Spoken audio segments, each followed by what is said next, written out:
So these final couple of videos are a bit of a talk and a demonstration and communicating this idea of improvising. Now I understand how scary this is because I've taught so many people privately one-to-one, and it's always a bit of a stretch you always have to force people into this idea. Even if you really want to be an electric lead guitar player, improvising can be a scary kind of thing. So what even is it? Well, what we want to do is start to think, if you really want to learn improvising, start to think about this as more of a language and getting the guitar to speak. You can use everything that you've used in this course so far to just learn the techniques of electric lead guitar and the notes and shapes that we're using, build your skills, and then just learn all the lead guitar solos that you want from tab or lessons or videos or anything that you want to do. But the real end goal and the way to get the most out of this course is by applying the techniques that we're going to look at here about improvising.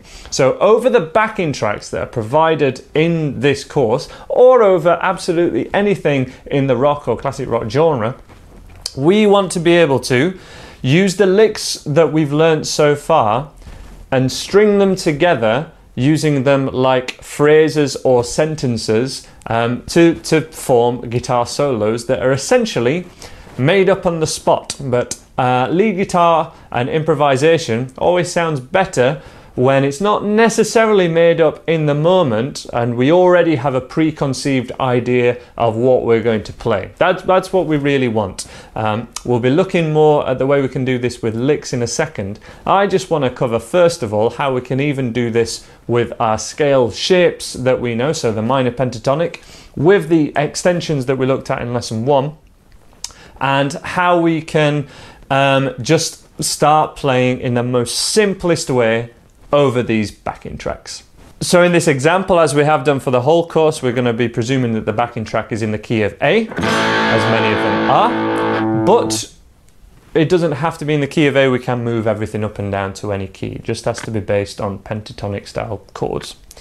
And what we need to do is, first of all, if you've never done this before, start playing, play the backing track in the background and just play the scale in scale order over it. And the great thing about this is you don't even have to be in time with the beat at all. It will work, you just need to play over it, and that's where we start. From the lowest note to the highest note and back down. If you haven't got to that level yet, that's where you need to start. Just do it and promise me, I promise you, it will totally work and it will sound fine. Once you're at that level and you can do that without making too many mistakes, and it doesn't need to be fast, this kind of speed is absolutely fine, or using the lower extension and the slides that we looked at,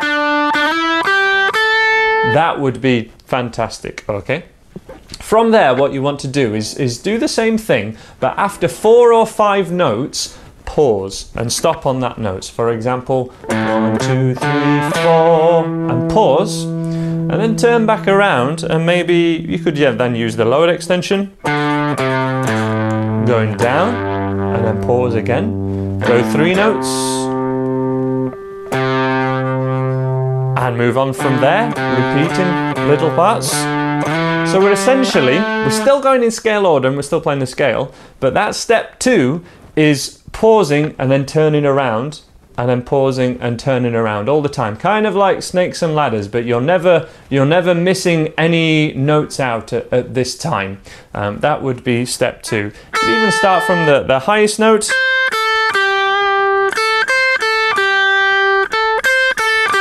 that's an example of the kind of thing we want to go for. That's step 2. Step 3 is, after going back on yourself, you can start to miss out notes. As long as you're not making any note mistakes, you can start to, miss some notes out, going. Say if we were going from the bottom, for example, 2, 3, jump to the octave,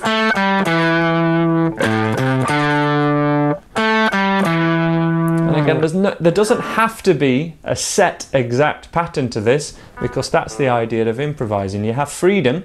That freedom can be scary, but needs to be pushed through, and just at least attempt this if you're really serious about learning lead guitar at any level. Even if you have modest aspirations, I implore you, do not finish this course and take it off without having really done the points that I'm pointing about now.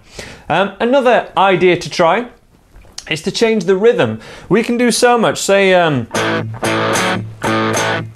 you're playing over the rock, blues rock backing track, which is this kind of idea. What we can do is just play one note, say the octave A, and just kind of shake up the rhythm a little bit.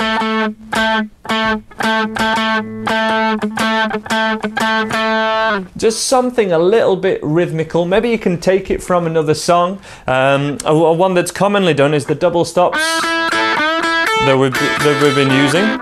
Just playing those thinnest two. I covered this a little bit in my Improver course, but not too much. Just hitting that one totally counts as a lead line. You know, those notes together, and just shaking up the rhythm a little bit. Often when we're playing in scales and then using scales to improvise, it can just sound like walking up and down the scale, and those pauses, but making sure that then you shake up the rhythm when you do play.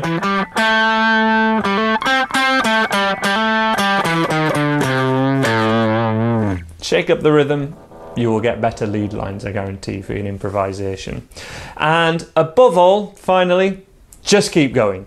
It will be so alien to you at the beginning if you've never done it before. Accept that, push through, and just force yourself to keep playing this scale over the backing tracks. And I promise you, something will just click where you're like, actually, it sounds like I'm actually making music with this. Finally actually creating something of your own musically. And it's a really safe and really fun way to do it. And you can do it, as I say, over these backing tracks that are included in the course. You can do this over your favorite songs. Anything in this rock or even blues or even metal genres, because they're all, as long as they're based on the minor pentatonic that we looked on in the first lesson here. Using chords using the notes of the minor pentatonic, at least predominantly, it is going to work. It is going to be the best way for you to improve. And then any time that you learn other lead solos, other more complex riffs, it's going to start to happen that you've come across those moves before in improvisation, especially when you start doing this with the licks. So that's enough of me talking. Let me give you a demo of the nuts and bolts of exactly how to do this in this extract from one of the backing tracks now. And what I'm going to be doing is following just those 5 points that I have mentioned so far, and then give it a go yourselves. Let's watch the demo now. Okay, so in this improvising demo, I'm going to be using mainly just position 1 of the minor pentatonic, and I'm going to be going through those 5 steps that we have covered earlier in this video. We're in the key of A, so I'm starting at the 5th fret on string 6, and I'm going to begin by just playing the scale in scale order over the backing track, which is where you should definitely begin if you're unsure. So all I'm going to do is begin by playing the scale over the backing track, which is where you should begin also.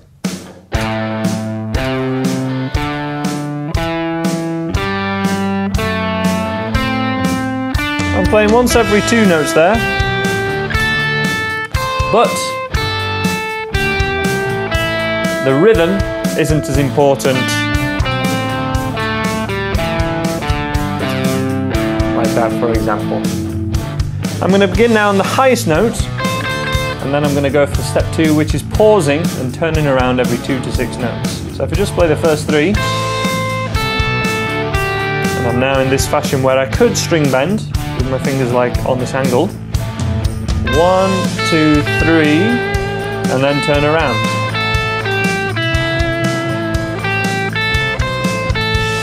And you should really overwork those thinner 3 strings.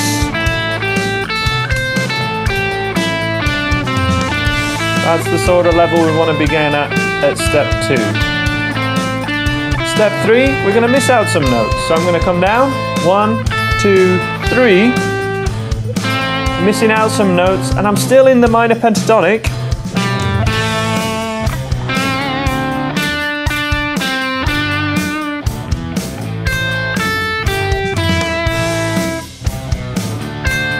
but I'm no longer going just in scale order. I am missing out some notes. Step 4, shake up the rhythm.